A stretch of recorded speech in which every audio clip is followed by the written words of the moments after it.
Hello everybody, welcome to Technique Tuesday. Today we're going to be making a raised panel card. It's actually all one piece. I have made in the past a split front card, which looks like this, where it looks like a full card, but then when you lift it up, the front is split. I wonder where they got that name from. And then there's a little overlay, and then what you see inside is actually what also appears on the front. This was just a landscape version of the same idea. So this is the split front card. However, this is just a raised panel. So the front is full, but it has the same sort of look. And without further ado, let's get started. So I'm going to take a piece of the Bubble Bath, the new pink cardstock, and it's cut. I've got some little bits already pre-made.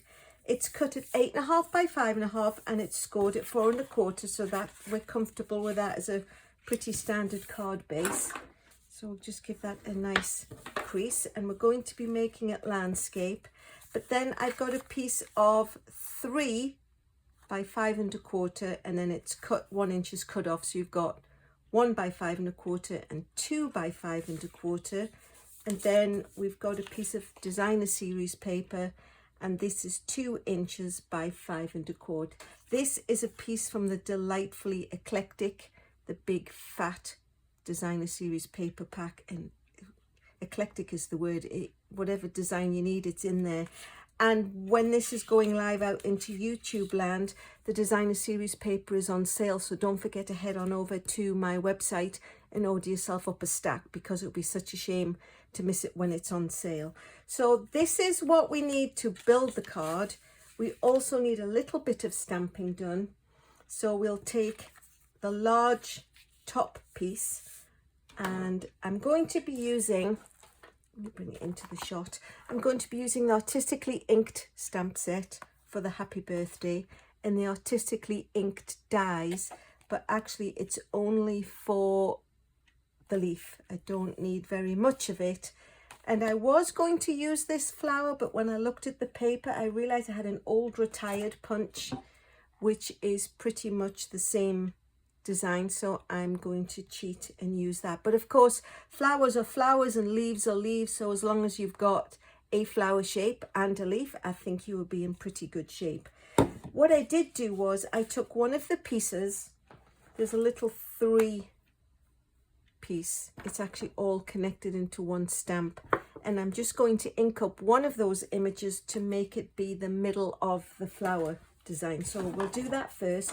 I'll bring in the piece of Bubble Bath where you can see I've already cut one out. I cut one out, then I tried to line it up, and if truth be told, if you were to flip this one over, you would see there was a mistake of kilter underneath. So what I'm going to do is I'm going to stamp it first and then line the punch up and punch around it a little bit more evenly. So I'm going to use the Berry Burst, as that's the colour, and I'm just going to ink up just that one little flower, and then I'm going to take a piece of scrap paper and stamp it off once, and then I'm just going to randomly stamp it into the middle of this area.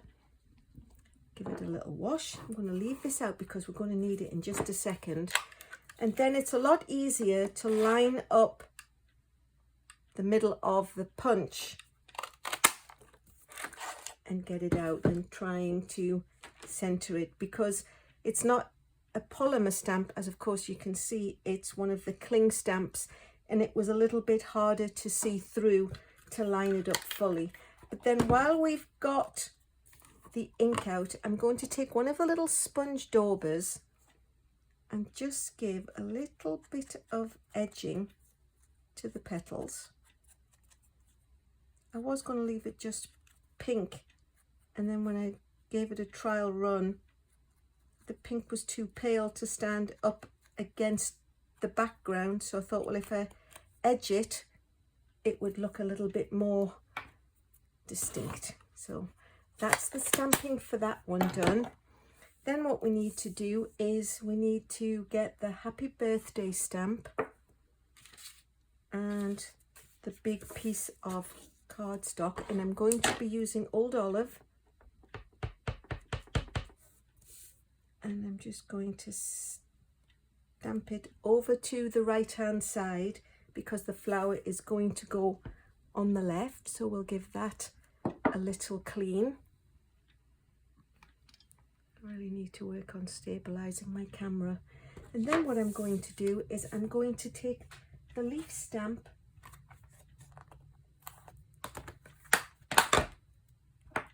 just pop off the flowers for now, pop the leaf stamp on, and again using Old Olive on Old Olive, I'm just going to stamp 2 leaves, and then by the power of YouTube, here are 2 I stamped and put through the die cutting machine a little bit earlier. So that's that done, and now we can get about assembling. So in order to actually, you know what I'm going to do? I'm going to do the same thing. I'm just going to take my bone folder and give these leaves a little curl because it gives them a little bit of extra definition. And then to attach the leaves to the back, because this is going to stand off the front of the card, I didn't want there to be too much glue or adhesive on the back. So what I thought I would do is use the glue dots, that we get quite often in the paper pumpkin kits. You can actually buy glue dots, of course, but I get so many when I subscribe to my paper pumpkin. So I'm just going to put 1 on the back of each of those, and then when I peel off the backing, it's just 1 little dot of adhesive, and it holds it just nicely into place. So we'll put those on the back of the flower, and that's ready when the card is made. So in order to attach this, we're going to just put the designer series paper down first, and the trick I found was, if we're going to use the squared paper, the grid paper, it's actually easier to be able to help you eyeball it into a straight line. You don't have to have that, but if you've got it, why not use it? It's one of those, use your resources wisely. So you can all tell that I used to be a Girl Scout. So we're going to put some adhesive on the back. I'll do it a little bit higher up so it shows up in the video a little bit better. So we're going to line that up squarely. Make sure the 2 lines, 2 edges are pretty level with these. We've got an even border around, and just press it down into place. Then to attach these, we need to put dimension behind them.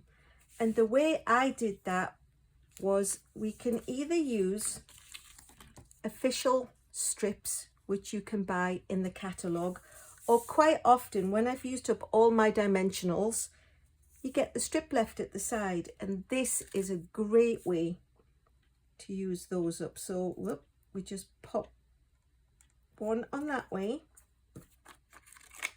1 on the other, and then there's a great sense of satisfaction of having this all used up, every last scrap.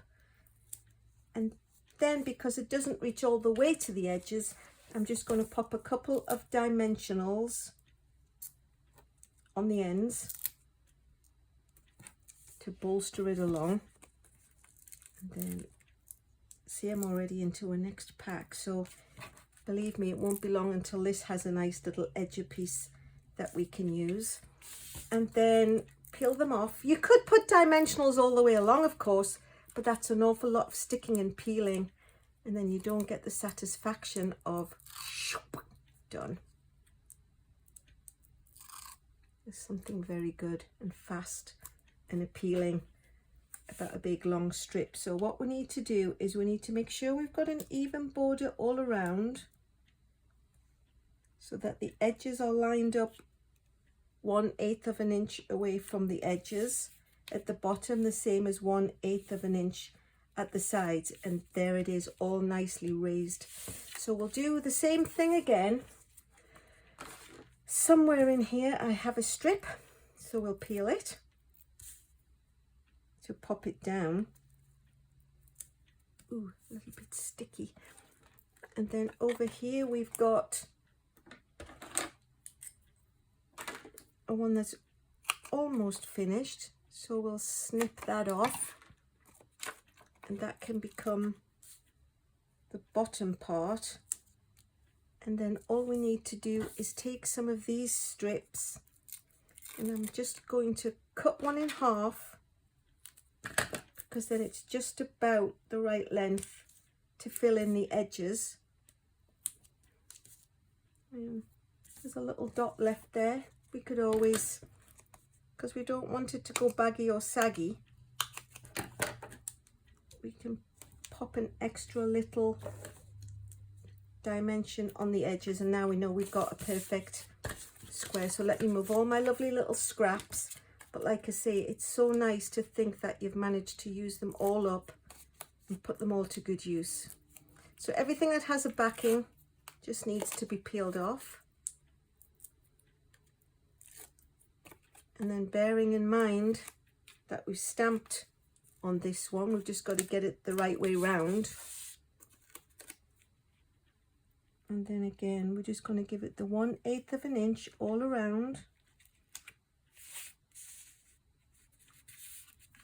so that it lines up. And then last but not least, we're going to take one of the big fat round dimensionals, which is what they're used for, pop it on the back. And you can see now why we didn't want there to be too much glue, because this is actually going to stick off. And then as long as you haven't put it too far up, ta-da, there we go. So same as this one, raised front card. I think that's really pretty. Don't forget to subscribe so you don't miss out on any other videos that are coming your way. If you want to make good use of the designer series paper being on sale right now as this goes live, this is the website that you need to go to, and I would love to be your customer. And actually, I'd love to be your customer. I'd love you to be my customer. I would love to be your demonstrator. So if you don't have one, feel free to message me or shop with me. That's just great. Thank you for subscribing. Don't forget to ring the bell so I can bring more videos like this to you. And last but not least, thanks so much for watching.